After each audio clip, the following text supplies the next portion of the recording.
Let me ask you something. Are you getting everything out of your rent-to-own business? If you're not an A-Pro member, then the answer is probably no. Look, advocacy is A-Pro's bread and butter. This is why they were created and what they do best. But here's the thing. A-Pro membership is about way more than advocacy. A-Pro connects you to the movers and the shakers of the industry, people who've been there, done that, and they can help you do it even better. A-Pro's monthly webinars give you expert insights and actionable takeaways. It's like having a masterclass for your business every single month. Got questions about complex regulations or sticky situations? No problem. A-Pro's legal hotline gives you direct access to experts who have got the answers. That's a peace of mind that you can't put a price on. And let's not forget the resources, news, updates, and tools that keep you ahead of the curve. Scholarships for your team? Check. Disaster relief when you need it most? Double check. A-Pro is your ultimate support system in the rent-to-own world. So stop settling for less. With A-Pro, members get more. More support, more connections, and more success. Head over to rtohq.org and join the A-Pro family today. Because in this business, more isn't just better. It's essential. See you at the top with A-Pro.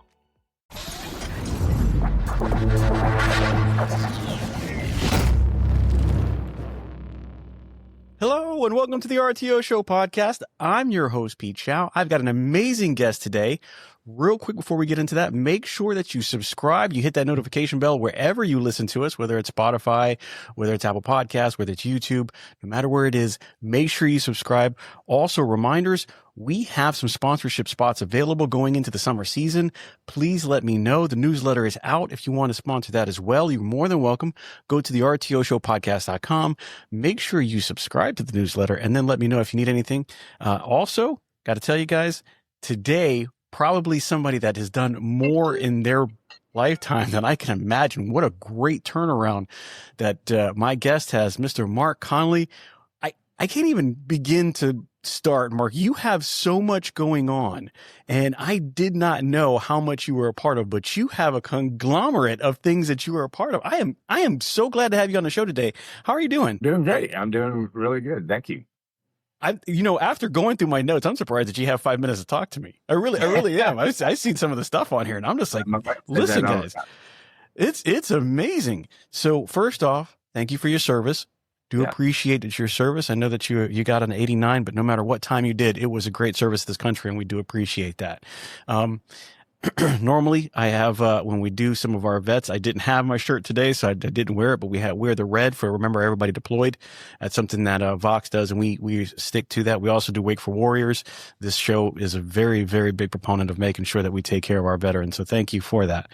So thank you getting down to the brass tacks, how in the world does a Marine come out and do rent to own? I didn't see it, but not only have you done that, you kind of like conquered it. Like, where did that come in, and how did you get started in the rent to own space? So after getting out, officer in the Marine Corps, 1989, I was out looking for a job and just had a baby, married, and needed a job after the Marine Corps. Never intended to stay in the Marine Corps, and so I went to a job fair, and I met a guy named Dave Dunbar, and he was the regional manager for Remco, which, he was based in Dallas. The Remco was based in Houston, and Chuck Sims was the owner of Remco. And he worked closely with Ernie Talley in Ernie Talley's early days. And Chuck Sims started his own brand, and got into a whole different business model in the rent-to-own, which is a monthly business model. But Dave was there, and I talked to him and came home, told my wife, I'm going to try this out for a little bit. I'm not going to, don't think I'm going to stay in it, but I'm going to do it until I find something better. Well, he says that, Anthony. We're like 58 Arona stores later. He says that, right? Like, I don't want to stick into I'm just going to own half the planet, but it's okay. Don't worry about that. So you were a VP of operations for a 14-store Color Time franchise who worked at Remco. You were a part of Rent-A-Center. Where did you got in, you stayed. Where was the trajectory going? Like, was it really a thought process like, hey, I'm going into this and this is what I want to do? Or was it like, hey, this is a job. I think this is pretty good for me.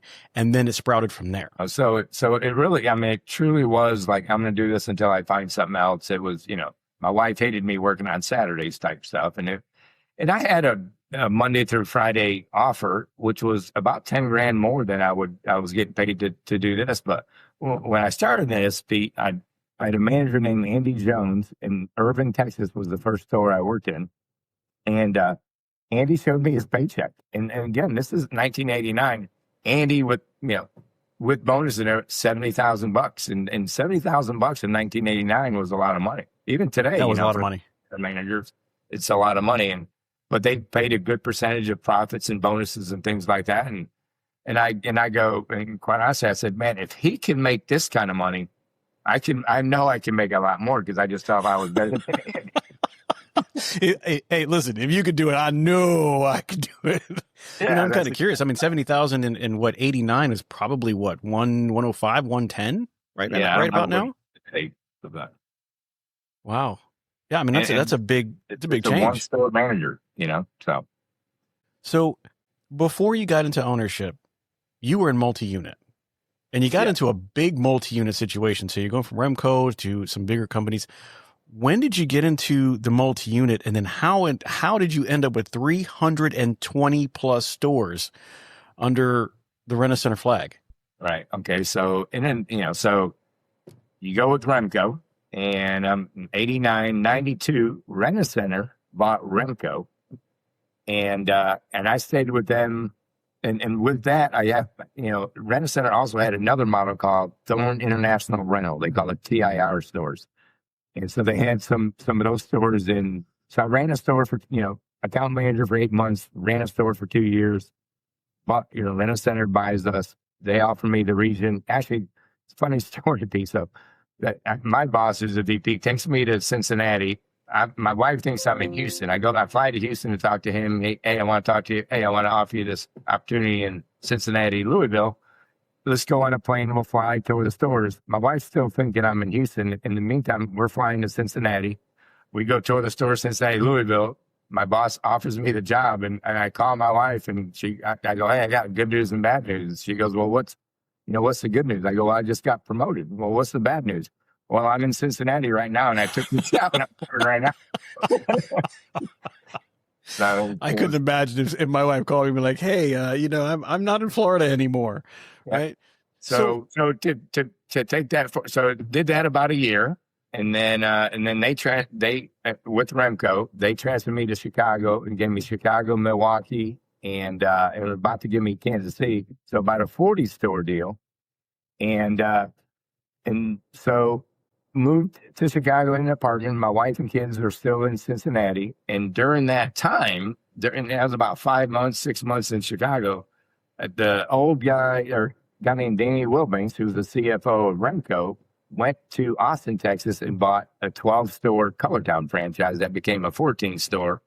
And so he called me and said, "Hey, you want to come run this Colortown, stores for us, which are just around Texas and based in Austin, but we had Beaumont, we had Waco, Killeen, Huntsville, so we just all around Texas." I said, "South Texas, on the border." And I said, "Sure, sounded good," because at that time the culture of Rent-A-Center, Remco had such a great culture. It just Rent-A-Center couldn't match it. It just wasn't. We just felt like Remco. I don't know. We had a little. We thought we were different. We thought we were better, and we were groomed that way. And we felt we treated customers better. We had our stores were higher model, higher volume, more profitable, and things like that. And didn't mean the Rent-A-Center was bad. Just meant we thought ours was better. And just left for that reason. Ran that Colortown. We did that for about 2 years. Again, took it from 12 to 14 stores, and then Ernie Talley bought, when he was at Renter, he bought Colortown. Well, then he bought our Colortown franchise, and so then I was all of a sudden with Renter's Choice. And so during all this time, a lot of this was just I was bought and sold a few times. We didn't have any choice, and so I drive up to Dallas and first meeting with Ernie. We have and at that time we had 2 regional managers in our 14 stores, and both of them were really good. One was that Andy Jones, who he was my first store manager. The other one was a guy named Brent Gregor, who's still a partner with me today, and we've been working together. Oh. And best friends, and I was in his wedding, and we've been hanging out for that long. 35 years. We've been working together as store managers, multi-unit, and he was the regional director with Atlanta Center. So yeah, I had those two guys working with me, and then we go to Renter's Choice. We go up there, and then so they're telling Brett and Andy, hey, they got regions. They would do this, and they're going to have this region. I go, well, Ernie, what about me? He does this big spiel. Hey, you have any questions? And I go, yeah. What about me? I'm hearing what these guys are getting. I'm not hearing what I'm getting. And he goes, well, we'll give you a region somewhere. We'll give you a market somewhere. I mean, that was it. Ernie was just so to the point and wasn't a lot of explanation. And he goes, are there any questions? I go, yeah, I got a question. And all his VPs are there. And he goes, well, what's the question? I go, well, you need a 1-day notice, 30-day notice. What do you need? Because to me, there was no respect there. Just didn't approach her. Didn't find out anything about me. And by the way, our Color Time store and Renter's Choice had probably the best standards in the industry as far as collections. We were kicking their butt with our stores, and I'm sure he saw those numbers. So he just didn't. So I did. I went and left, and he said, well, I'll tell you what, I'll pay you to the end of the month. Go ahead and go. So I got up, and that was my first meeting with Ernie Talley. And I just stood up, walked out, and found another job at Rent-Mart. And I don't know if you know Rent-Mart. So Ford Motor Company owned a company called the Associates. Associates owned Rent-Mart, started Rent-Mart, and based in Texas. And then we started opening Rent-Mart stores. Well, we're into that, and Rent-Mart they were the first group that said, we don't need to verify. We have 2-3 references is enough. And I go, guys, you guys are messing up really bad. You got to do a better job than this. And we're going inner city Houston. I had Houston, Austin, Waco, all those same areas. And it wasn't that long. And they opened 40, 50 stores in like a year, all from ground up. They had that much money. It moved so fast. And then they just saw how much money you have to put in it. And so they sold the errands. And so I'm like, I don't want to work for the errands. And didn't really want to do that at that time. And then moved in a company called Central Rents. Another guy that worked for Rent Go, Steve Pearson was his name. So he said, hey, Mark, I have 40, 50 stores back in the Cincinnati area. And I said, I'll take it. And so, and we love Cincinnati, moved back to Cincinnati, took my wife. Wait. How often did you move? Like, how does your wife not go, we're not moving again? Well, every 2 years. I probably, my wife got used to it, my kids, there's some trauma with that with your family. Your kids get into sports and then you move in the middle of the season, they kind of lose interest or they get left behind and stuff like that. And that kind of happened. That was a downside of that. But I was always a person, if you gave me a promotion or an opportunity, I was like, yep, I'm taking it. You were going to take it. Today, that's not so easy with people, right? You just, hey, I just need you to run this store on the other side of the city. Oh, that's too far. I don't want to drive an hour. And so those were the things that were, kind of happening. And then that's kind of what happened. And what's funny is, so I go up to Central Rents. And I don't know, I'm probably there 3 months, 4 months. So Ernie bought so it runs Central Rents. Ernie Talley buys that 3 months into my job. Right back around. Right back. Renter's Choice buys Central Mark, Rents. did I just get rid of you? Mark, what happened? I just finished paying you. 3 months later, you're back on the payroll. How did a couple years later, after these other deals. So I called Mark Speece, who was their president, and I go, Mark, am I going to go through this again? Because I'm not going to stay here and keep working for you guys if it's just going to be the same deal. And he goes, Mark, no, we need you. This is 200 stores we're buying. We need good people. We made a mistake kind of losing you that first time. We need you to stay. And I stayed. And so Renter's Choice bought us. It wasn't, I bet it was 4-6 months later, they bought Rent-A-Center.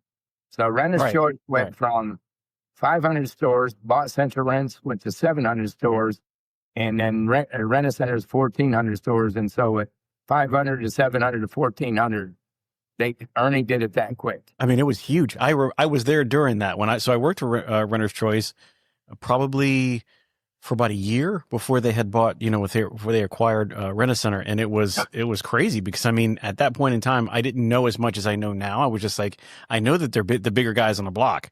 But Right, I mean, right. Ernie Talley was not, he was just, dude, he was a bulldozer. I mean, he was just going to take it all if he could. Got it done. And it was huge. It was huge at that point in time. People, he paid people well. He paid the managers way more than anyone else at that time.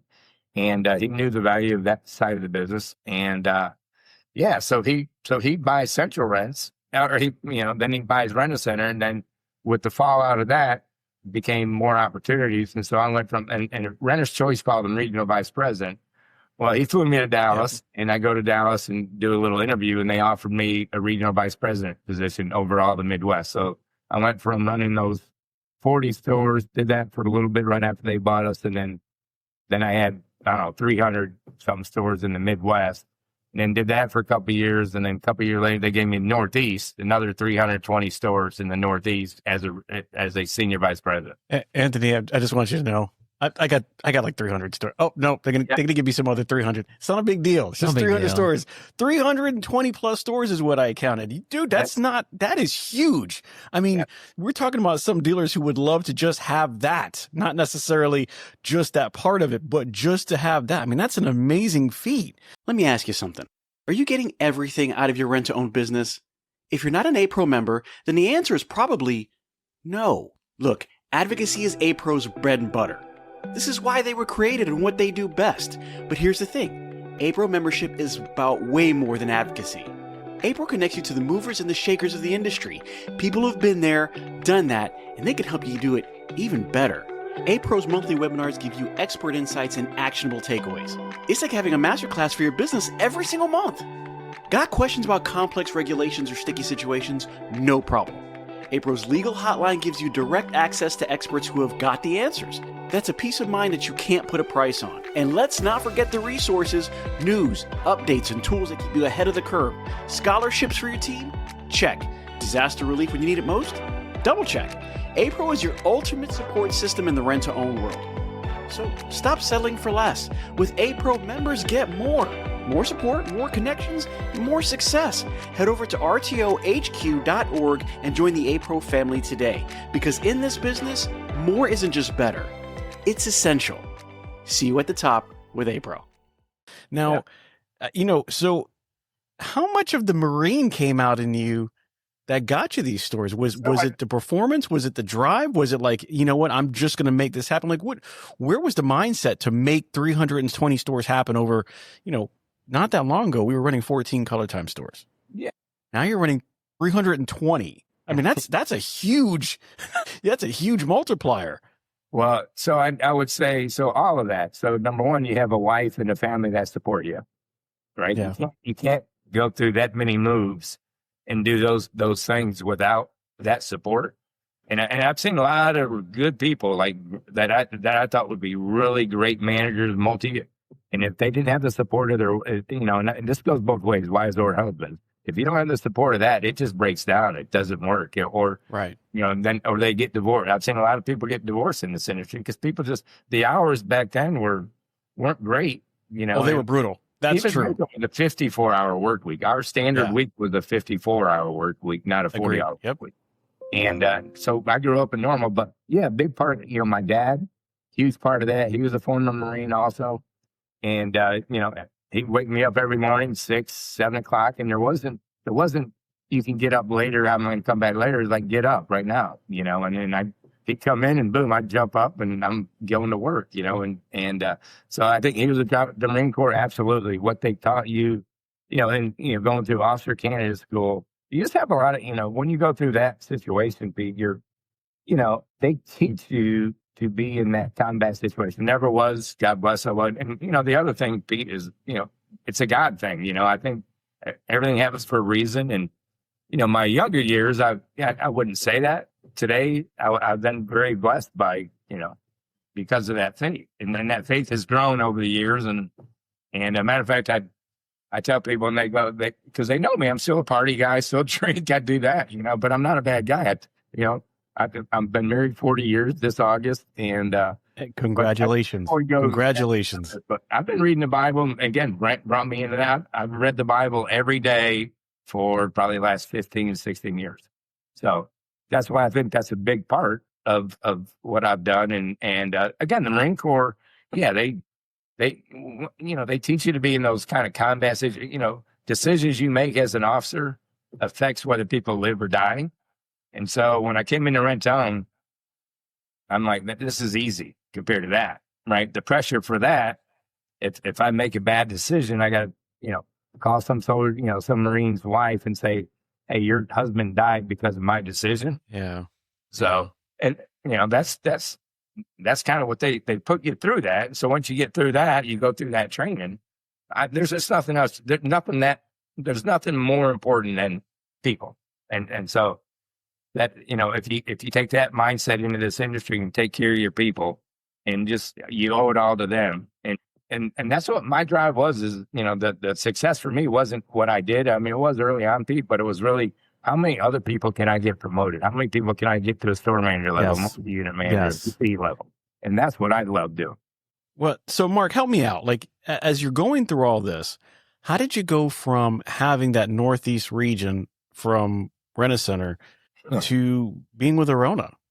Okay, so this can be, and then this is the absolutely true story, Pete. And so, and it's weird and people don't understand it, but it's just, again, it's a principle thing, right? It's so that Northeast region, by the way, I don't know, 350, 400 million in revenue, probably 22, 23% profit. And so ran big stores, killed my budget, beat all that. At the end of the year, as the senior VP, we'd have pretty good bonuses. So our max bonus was $100,000.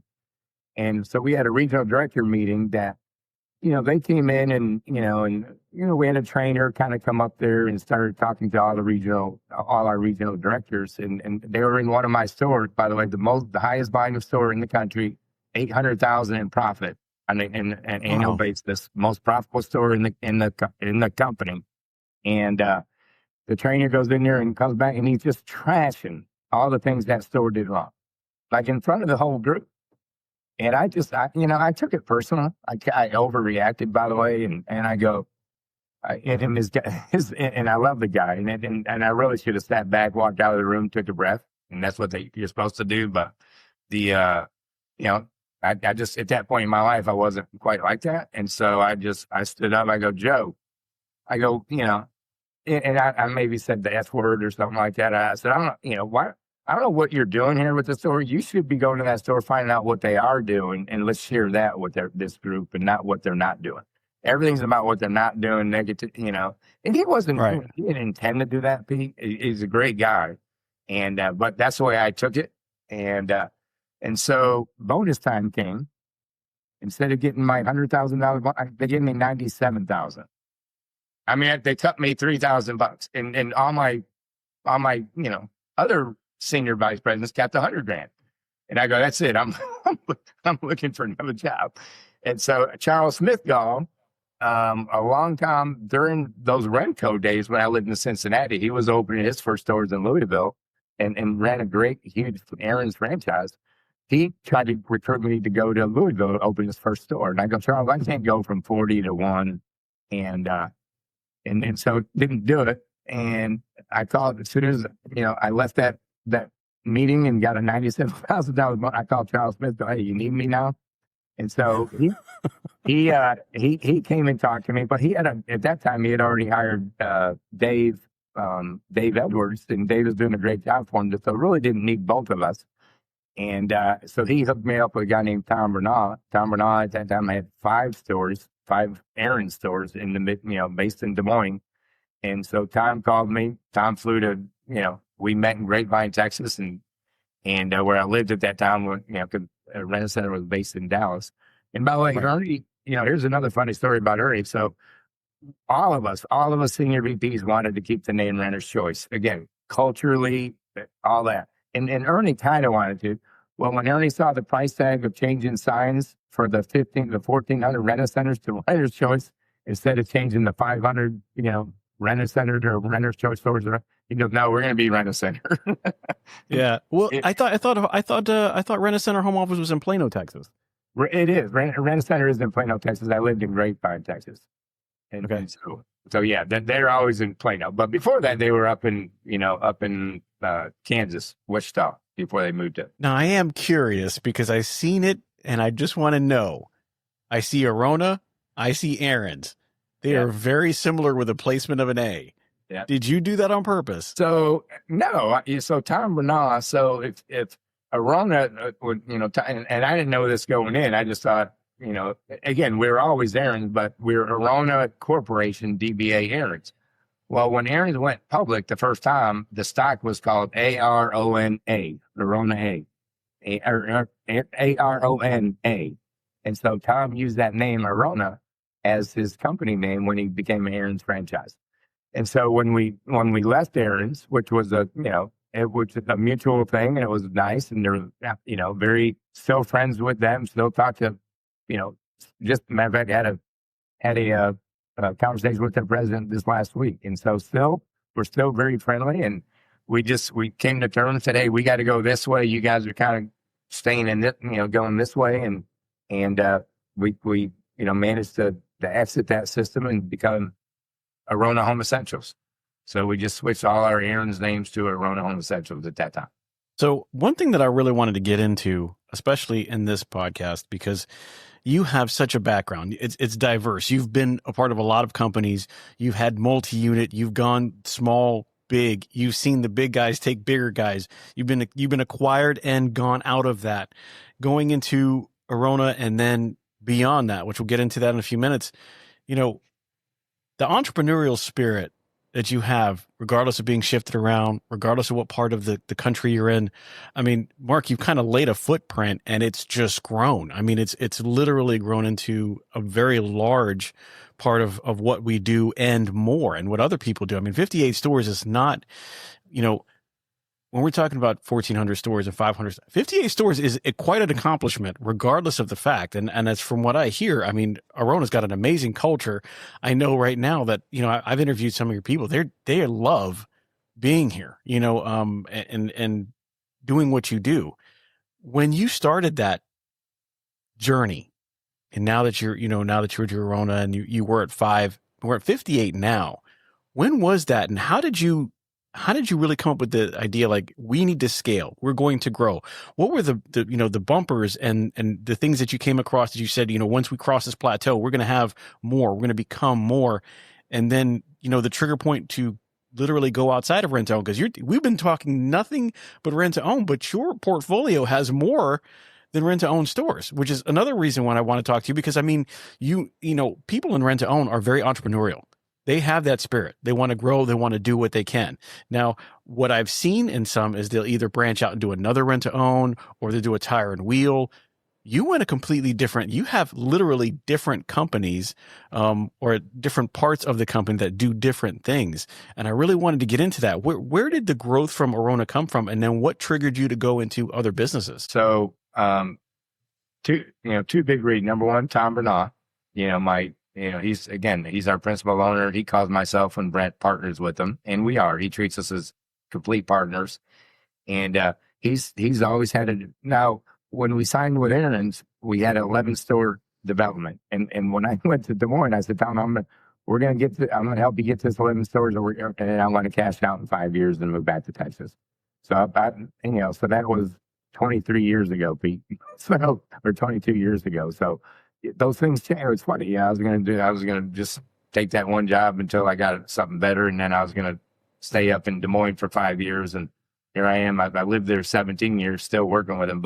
But Tom's always been the driving force. He just has this vision of doing all these other things, and he grew up, and you go back to multi-generate. His dad was a Harvard graduate. His grandfather still owned businesses, so way into his 90s. His dad ran banks into his 90s, owned his banks. And they just worked. They worked forever. And so Tom's always had that drive. And then as we were growing around, and so we were growing that, we did our new stores in the areas we had, but the best way to grow is just buy other Aaron's franchisees or Aaron's corporate stores. So, for example, we bought South Florida all from Aaron's corporate. We bought 10 stores at one time from Aaron's corporate. Oh, wow. They were struggling down there. South Florida's a tough market. And so that gave us that opportunity. We bought a franchisee in Michigan. We bought some franchisees in Missouri. And so that's kind of, and then we still do new stores. We do a couple new stores in Puerto Rico. And so that's kind of what we did on the Arona side. And it's 48 stores, Pete, not 58. Oh, I'm sorry. Is it 48? I apologize. That's okay. That's okay. So so when we were about 17 stores, Pete, and then we just bought some more corporate stores in Nebraska. I think it was 6 stores in Omaha and Link, all those areas of Nebraska. And Brent Gregorick, who was also a regional director with Rent-A-Center, ran his own Aaron's franchise with some investors. They sold back to Aaron's corporate. And I go, Brent, you got to come back and join us. And he did. And that just put us on steroids because he's, just an amazing operator, amazing, great with people, like you said. And because of us three, Tom, myself, and Brent, we just, we did everything. We did the real estate. We did the marketing. We did, we did the legal work. And we grew it to a point where today we have people that do all that. But really, up until about 4 or 5 years ago, Pete, we didn't have any of that. We just did it ourselves. And I really think we were lucky, again, call it a blessing. We got by. We were negotiating leases and reading them and we're like, yeah, this is okay. And we didn't know if they were okay or not. We didn't have the legal background. But Tom was a lawyer. So so we always had that check and balance on that side. But we also grew beyond where, he couldn't do all that. We had so much going on that it was just hard to keep up with. And so those are the two things, Tom and Brent, Tom, Brent, and Mark. It's a 3-legged stool. Well, you talk about successes. I have that there at one point in time, Arona was listed as one of the fastest growing companies from 2009 to 2014. What was it like to really go from being sold, moving, growing, being sold, moving, growing, and then on your own? Well, I don't want to say on your own, but as a group that you just mentioned now, to be able to say we're one of the fastest growing companies for almost 5 total years listed. Somebody actually recognized that we were just on the move and making it happen. How does that make you feel knowing that you're on the right track? Well, so when you look at my office, I have all those flags in my office, top 500 or top 5,000 fastest growing companies. And, and when you go from 6 to 12, that's a big jump. You go from 12 to 20. And when you have those kind of jumps and you buy 10 stores at one time when you're, 17 stores, then you buy 10, all of a sudden you're 27, then you're 27, you buy 10, you're 30. Those are big jumps. And it's kind of, today would be harder unless we, bought a 40 or 50 store, we could do that again. So we haven't really tracked that as much as we did in the past, but that was fun. It was just fun doing that and celebrating those wins with our team. So. Well, it's great to be recognized. You mentioned 5 years. You mentioned that you were going to get in, you're going to do 5 years, you're going to cash out after so many stores. I in some of my research, was that the 5-year promise that you made to your wife that after your 5 years you were going to kind of call it and then it just kind of blew past? Yep. That's exactly what happened. You get, the game's fun, Pete, right? It's you look at, how many, you're a Tampa guy. You love the fact that Tom Brady didn't quit when he did, and he came to Tampa. Oh, God, yes. Oh, God. Listen, I don't care who says what. I am so good. Anthony knows. I am so glad he came over here and got a championship. Yes. You know what? You can say what you want to. Just one. Right? And listen, I'm a Gronk fan, too. I was so glad to see them come and at least do that one time for Tampa Bay. Because, Belichick, I'm sorry, dude. It wasn't you all the way. Brady's just a player and a half. He had a great team. And you know what? They complained a little bit. Yeah. And it wasn't about money at that, right? So no, it's never about money anyway. When I was young, it was always about money. It really was my own awards, manager of the year. All those that meant a lot. Bonuses. Remco, I got a $10,000 bonus for being manager of the year. It was an awesome experience. It was great. Wow. But the older you get, it's not about it's about being in the game. It's about working with the people that you truly love. They're truly teams, and they become your extra family, and they truly are. Brent, we call him. He's my brother. He's not a coworker. He's we're in each other's families. He's my daughter's godfather. I'm his daughter's godfather.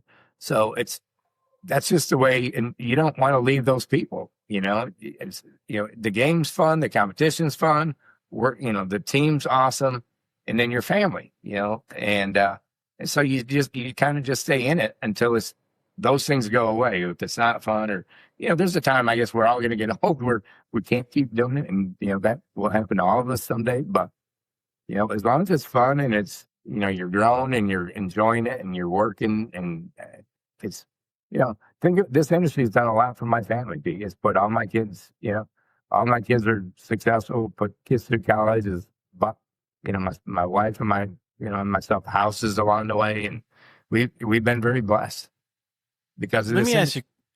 Let me ask you a question, because you mentioned other people before. You said that Brent was an excellent operator. You said that Ernie Talley was like straight to the point. He was the guy who went out and got it. He acquired it. He grew it.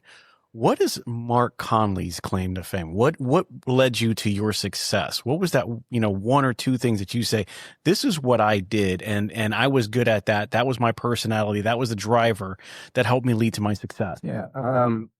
So I think probably more than anything, again, going back to the Marine Corps, what it taught me, it's all about people. And I think, probably one of my strongest traits, and I think this is why I was promoted really early as a store manager. I did almost all the recruiting for the region, and so did Brent, by the way. So Dave Dunbar, who was our regional manager, he took us to every job fair. He did, anytime it was, hey, recruiting somebody, interviewing somebody, it went through myself and or Brent. And he taught us, as young managers, how important people were. And so Pete, I'd hire somebody, bring them in, and I'd train them, and they would take them out and give them another store. But I'd hire somebody else and bring them in and send, and I just knew as long as you kept bringing in great people, everything's, company's going to grow, your store's going to grow, and your customers are going to still love you. And there's always that, wow, what's going to happen? Your customers love these people. But as long as they're great people, and I just I caught on really quick to that, Pete. I knew how to interview and hire good people. And when I, not that I was perfect, but I also was one of those that if I made a mistake and didn't hire right, I would fire right too. I would make people, they'd have dignity, but I'd have to let them go. Hey, this is just not the industry for you. I thought it was, maybe you thought it was. Man, you're going to be so good doing this or something like this. You can't do this. You just can't. It's not fair to you or me or any of the other people around here to keep you here. And I'd take them to lunch, and I'd still do that. And years later, I've had a couple people come back and I go, hey, Mark, thank you. That was the best thing that could have happened to me. I moved on to a different career that been very successful, and as much as it hurt me during that time. And so I think just the people side, Pete, I think I was just always really good at that, just because, I valued that. It just, that's inside me who I was. And that's the upbringing my parents gave me.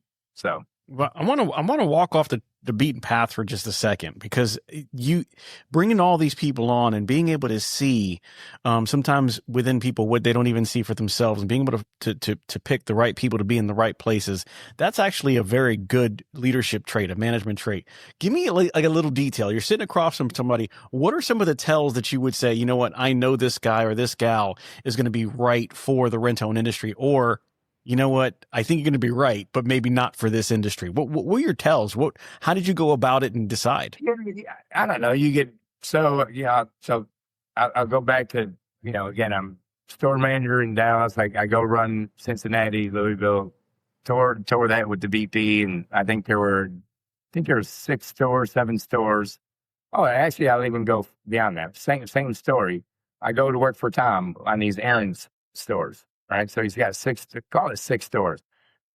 Take the initial tour. We come back. Tom goes, how'd it go? I go, well, Tom, I said, went well, but what's going to happen is your best store manager is probably going to be our worst store manager, and the other 5 I'll replace and within the next 3 or 4 months. And because I just knew they weren't, and it's a gut feeling that you get. You've been in the industry long enough. You work with people, and you see how they interact with customers. To me, if I'm looking for a person, if that door opens and somebody just doesn't instinctively look at that customer, greet that customer, drop everything, everything to greet and talk to that customer, there's something wrong. That's not the person or people that I want in a store. And so it doesn't, and so those are you just kind of can see, store could be, again, I promoted a manager one time in Des Moines, and, one day there's this big screen TV that came in for service. I come in a week later, that TV's still sitting at the front of the store. Seriously, I don't need to talk to somebody about stuff like that. I just don't. I can't coach. I can't coach that. Don't want to coach that. I'm not going to, I can't work on personality. I can't work on work ethic, right? If you don't bring those two to the game, there's not a lot I could do for you. So I can't help you. But if you bring those, I'll do anything for you. As long as you're willing to go and work and things like that, then I'll do anything for you. But you got to do that. And so, you just get it. You just kind of get over the experience of working with people for that long. You just kind of get a sense of, yeah.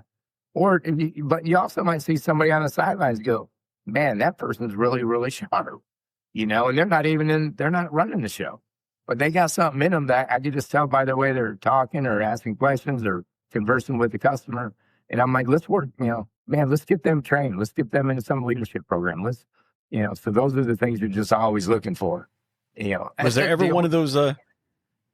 Was there ever one of those questions that were like, this is the go-to question that I have, or something, an exercise that you did with any of your in your interviewees that you were like, I pretty much do this in almost all, maybe not all, but almost all of my interviews, just to kind of give me a feel, a special question, a comment, some kind of workbook thing or anything? It's not really. I mean, it's, we're out again, and Brett would be the same way. So we're in Remco.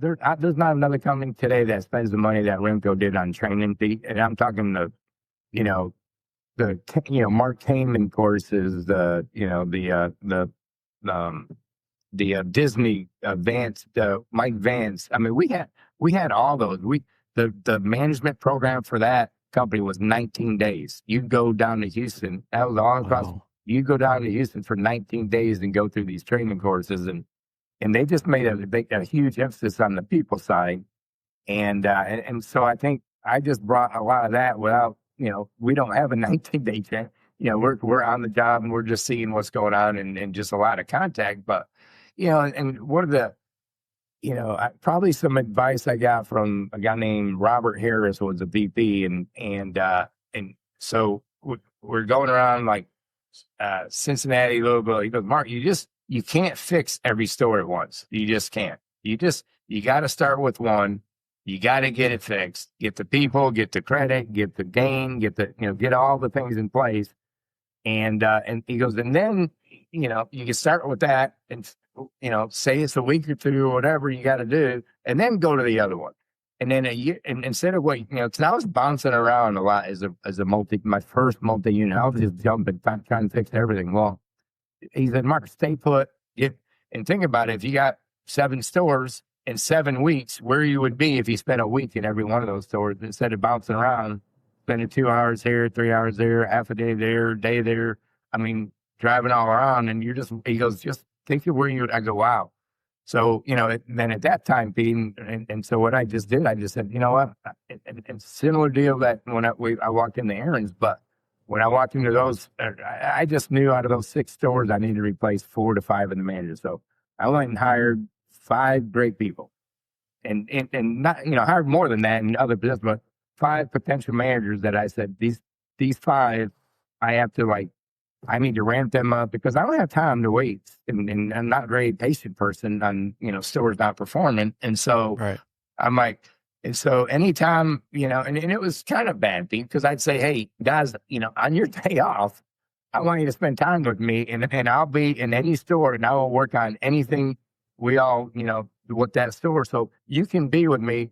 It could be merchandise in the store. It could be, working accounts. It could be doing this, but you're all going to be with me. And while I'm doing some of these things, and I made them all under. If you want to do that, great. If you don't want to do it, that's okay too. But I'm just trying to get you promoted as fast as you can, and because all of you will be replacing some of these other managers I got right now because they don't have it. They're good people. They're going to treat you right and all that. But I need you to personally spend time with me so I could show you all these things. And then again, right, Dave Dunbar, when I first took over, I brought them up to Cincinnati to help me kind of run the stores when I was out recruiting because I had to go spend a lot of time recruiting. And I was fortunate enough to have good friends in the business that would help me run the day-to-day stuff while I was out building a team. And they would help train them too. I'd hire them and put them in those stores. So, now there's a downside to that, Pete. So you got 5 people that you spend a lot of time with. You got one opening, and all of a sudden you take one that you consider is the best at that time, and so you plug that person in, and so you might make a mistake there, but it's still way better than what you had. But you might piss off one of the ones you didn't promote that thinks they're better than that. Right. And so that's the risk of that. But it was definitely, and I did. I lost a really good person that I thought probably was number out of those 5. She was probably 2 or 3 on that list. My number 1 was my number 1, and I promoted him, and she got mad and left. So, and she would have had the very next stop. She would have had it. Yeah. But it just happened to be the store that she worked in where I promoted the guy, and so she got mad at me because that was the store she was working in, and he. To this day, he kicked butt, and if she would have stayed, she would have been promoted next, and she would have been running great stuff. So, but Mark, we can't win them all, right? I mean, we do the best we can with what we have. Hey everyone, it's Pete Chow here from the RTO Show podcast, and I want to tell you about a company that's making a real difference in the rent-to-own space. Wow Brands. I've seen firsthand how they approach marketing. And let me tell you, it's not just about ads. Wow Brands builds complete digital ecosystems designed specifically for the rent-to-own industry.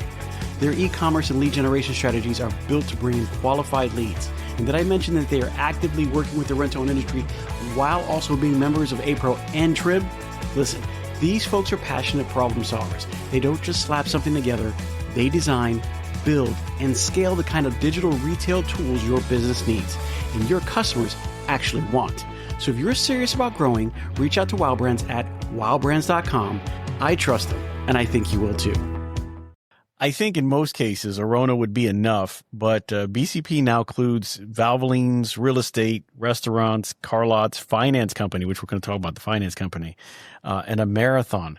That is a huge portfolio. How did it go that far outside of rent to own? Because again, what we're talking about for the last 40 minutes has been rent to own. This is rent to own is how we do, but you have now included all of these other businesses and what you do. How do you maintain, because rent to own is a very involved business. How do you maintain being involved in rent to own and still actively, successfully running these other businesses? So again, it goes back to the people you get to run those. But it starts out, so you look at Arona, we start out, so hey, let's just own our own locations. Aaron's really kind of wanted standalone stores, bigger, footprints and again, this is where Tom comes in. Hey, let's buy. So we start buying real estate, or if leases were coming up, hey, let's buy real estate. Let's move our stores into that. And so we just started growing the real estate business from that initially. Tom also had a Globe loan, but he did have a subprime finance company prior at the same time, very small scale, but he had that before. And so we kind of had that all along, but then we started morphing into real estate. And then, on the Valvoline, we had a guy come in that Tom had knew. He came into our office one time, and this Valvoline company just went, I don't know, they were 35, 40 store. They went bankrupt, and they were going through this guy came, hey, you guys can buy the stores in Des Moines area. And so we bought 5 Valvoline stores in Des Moines, and out of bankruptcy. And so we said, we'll start with that. And so today so that's how it started. We went back and bought the rest of that company. We bought the other 35 stores 2 years later. And then we start, and then we just, and so now today, yesterday we bought 2 more. That puts us at 89 in that business beat. And so we'll be, with what we're building right now, without any other acquisitions, which I hope we get, another acquisition or 2, but we'll be 94, 95 by the end of this year, just on what's in our, and just what we've already bought the ground, started building things like that, just new stores, de novo type store. And so, and, restaurant, Tom bought a Hickory Park. It's called Hickory Park Barbecue. It's probably the largest volume restaurant in the state of Iowa. It does $10 to $12 million in revenue on an annual basis in a barbecue restaurant fee. It's a machine, but we have a lady named Tracy. Tracy worked for the previous owner, and she's an amazing operator. She knows everything about that business. She's still with us, and so when you look at and so then again you look at other, so now the real estate, 140 locations, banking. I think it's 8 bank charters, 8 smaller banks that are under our umbrella now. That's where Tom's, sadly Tom's dad passed away, but so now that's under our umbrella. The Des Moines Marathon, one day, just a one event thing that Tom bought, gosh, I don't know, 12 years ago, something like that, and wasn't really making money. I think I can't even tell you how many races we have under that umbrella. I think it's, we own some and we manage some for other people, but I think it's 20 something races, maybe even more, Pete. I don't really spend any time on that.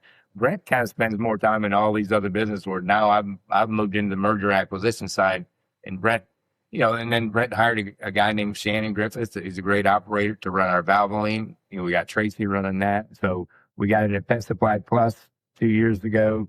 We bought 7 stores, and then opened one last year before, and then we bought 2 in Chicago last year, and now we're in the process of buying 4 to 5 more. So we'll be 15 of those here probably by June, and that's just, it just starts with one. But the key is you buy them that are currently operating, and you have good leadership in place on those. Our Pet Supply Plus business, a lady named Susie, who was a partner with another guy running those, well, she stayed with us, and now we're growing that business. So if you could buy a current business that's successful, profitable, has a good leadership team that comes with it, and hopefully it's like somebody wanting to retire, just get out of the business, retire or whatever, but the operators stay, then we want to look at that. That's kind of Tom's more, and it's just diversified, and it's helped during those COVID times, during things like that. Pete, like during COVID, that restaurant, with 250 employees, in that restaurant, by the way. Wow. Part-time, it's in a college town, but, and Brent had to go up there during COVID, and, when the state shut us down, we had to let everyone go. All of a sudden, then we started opening for, pickup service, things like that. Things started coming back. Now we're back to full service, and I still don't think we're back to 250, but I think we could probably bring that many in if we could hire that many. So I mean, that's every business is like having a story like that. So you have all this, you're a part of all this. You Right. wake up Monday morning. What does your week look like? What does a week in Mark Connolly's life look like with all this going on? Yeah. So again, every company has a chief operating officer, so they're doing their own meetings. Now we have what we call it BCP, Bernal Capital Partners. We have a meeting every Monday, 9:30 a.m., and we all talk about what we're working on. So me being the merger acquisition guy, I'll talk about, hey, here's some deals coming up, working on this, working on that. There's Pet Supply Plus here. There's a rental. We just bought an equipment rental business, by the way, the 17th of this month, our first venture in equipment rental. And so, again, it comes with a great operator, good business model. We really thought some of those products we could do something in the Arona side. Maybe not. I think it's still a completely separate business, but that's a big business. And so we start with one and with the good leadership, and we want to grow it. So we'll talk about those things. We have our general counsel now. We, again, think about, I think we have 1,800 employees, Pete. In a year and a half, 2 years ago, it was 1,400 employees. And so that's how fast we're growing now. And so we got a general counsel in-house. And again, Brent and I handled all that for the longest time. And so we got a great general and CFO over all that, and, manages all the money, banking relationships, all HR, VP of HR, Amy Lynn. She's been with us for years, and she's our rock star in our whole, in our company. And then we got a VP of real estate now, because our real estate holdings, and with all the leases, we got to have that going on. And so And just think on the real estate side, you got to refinance every 5 years. You don't sign 20-year fixed rates on real estate. It's every 5 years you got to re-up those. And so with 140, just divide that by 5, that's how many you got to refinance. So you got to have great CFO, great banking relationships, great partners. And we think everything's, kind of like our vendors are partners, Pete. And so all those people that help us are partners with us, and we treat them that way. And it goes back to the people side of everything. So, but it's still, constant. I just couldn't imagine. I mean, that's an amazing day. So if you're in the merger and acquisitions, how do you come across the deals that you do to bring it to the partners and go, I think this is a good idea? Like, where does it come from? So, in the rent to own, it's just the relationships that I've built over the years. It's easy. I know enough, and really being part of APRO, being part of TRIB, and going to those meetings, you're always, and people will come up to you and say, hey, you guys interested in buying this many stores, or that you want to do this, and so that's kind of the relationships that I built and other people have built over the years, that you stay in the know on that. Valvoline is very similar now. Valvoline has an annual meeting. So I go to those and I'm talking to every Valvoline franchise. Hey, if you ever, especially the ones with gray hair like mine, a little older, I go, hey, if you ever, you start with that, right? Because that just makes sense. They're going to retire. They're going to, and just, hey, if you ever, anytime you want to part and you want somebody to run, we'd be your exit strategy. And then, and I get a list, like on the quick lubes, I'll get a list of quick lubes in our areas, the mom and pops, and, I'll send them an email if there's a phone number, I'll call them, try to get the owner's name. And Valvoline, as a partner, they do a lot of that. They go out and knock on doors. They have people that, knock on doors all around the country, but in our area and they'll send us leads. And so, and then, just Tom has great relationships with very successful business people that will talk to him, and they know what he's about. So they'll say, hey, you want to buy, like, there's a music company that was for sale. Tom, you want to do this?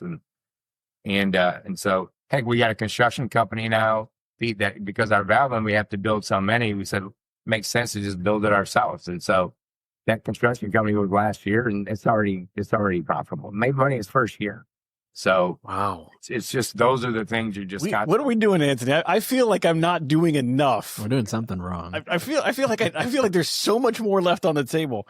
Have you ever thought about the tire and wheel? I don't know. Have you ever thought about the tire and wheel business? Now that we're talking about that, I don't know. I'm just curious. Have you ever thought about it? I mean, they're pretty profitable businesses. I don't know if we're going to shed a light to that one. I mean, coming into the end, I kind of feel like I haven't done enough with my life, Anthony. I got to do more. When I look at what you've done, Mark, it's amazing with the group that you're with and the things that you were able to accomplish. Being able to come from the humble beginnings to having this long-term relationship with your wife, which, number one, that is a blessing. That's something more important than anything else, your faith, and then being able to be a part of what you're being a part of. That's amazing. And it was great to see you in DC, by the way, just to say, we did see Mark in DC, which was a great time. If you guys haven't been to LegCon, I'm going to tell you, and yes, I am a spokesperson, but I'm going to tell you, LegCon is amazing. You need to go and advocate for the industry, because this is how we stay alive, especially what's going on right now in New York and a couple other states. You always want to advocate. You want to always be on the front end of that, and that's the way to do it. So think about LegCon 2027, and then if you have any questions, you can always ask Mark how he's doing, because he's doing great right now, apparently. You said what that I've done. It's what we've done. And again, I go back to Tom, Brent, and Mark, and then our team. Jason, who runs our rent own, Shannon runs our, Valvoline. Tracy that runs the restaurant, and Susie runs the pet supply. They all have a name, and they're all just great people. And it's and plus all that, the general counsel, the CFO, the VP of real estate, our VPA, it's all of that. You can only do it with that kind of group. Well, congratulations to them and what they're doing. Quite amazing. I'm going to say, Mark, quite amazing. Love to hear it. Listen, I want to ask you some quick questions. And I just want to get your thoughts on it towards the end here. What mistakes do you see that even experienced operators make when they expand? Probably the biggest one is, expanding too fast, growing beyond your people. And so when I say that, you're 5 stores and say you're going to go buy, another 5 or 10 stores. That's hard, especially, the challenge is when you buy somebody like that, if they don't stay, I mean, that's just a lot of work, and you can, and so, to me, and even, say an acquisition where you're buying accounts, if you have a manager in a store, it is, and I love buying accounts, by the way, it's just a great, it's an easy add-on typically, but if you don't have a manager that's really managing your store that great right now, don't add in anymore. Don't do it. And so just don't outgrow your people. Make sure that's a big part of any growth. And if you have the people that can support it, go for it. Go all out. And as long as you think it's a good business, a thriving business, and things like that, go for it. So for those people who want to expand, how do you know when your business is in good enough hands to be able to expand to a second? You're very profitable at the first business. If your first store is not making money, why would you open a second one? Right? I mean, that's always made zero sense to me. I go, and I know operators right now have 6 stores, and they've had one of those stores been losing money for 10 years. Well, why is it still open? Why shut it down? I mean, who cares about numbers like that? We've always said profit. We're very people oriented, but we're in it to make money. We don't make any, we don't apologize for that. We can only grow if we're making money. We can only hire more people if we're making money. We can't do any of that if we're not making money. And so it just makes no sense to, I've seen people do it. They're at one store, maybe it's a great store, and they all of a sudden they open a second. That second's not even profitable. They're opening a third and a fourth. Really? I've seen it too. Why would you? I've seen that. Stop, slow down, wait for that second one to kind of get up, and then when that second one's there, open the third, and then you can build faster as you get more. Your base gets bigger. Yeah, you can do multi, but don't go from one and open 3 more. Right? That's dumb. Now, if you go from one and buy 3 good ones, that's different. Because then you're profitable. You got cash flow. You got those things coming in. That makes a huge difference. Last question. What's your specific advice for someone in RTO looking to translate what they know into an adjacent opportunity? We've done a lot of things that, we know what our customer is. So, again, if you're in Mentone, I'd probably look at R&R stores, very same customer base. I'd look at, we have a subprime, car finance company. And, I don't know, we looked at JD Byrider a long time ago. We feel we're good in that space. We know the customers.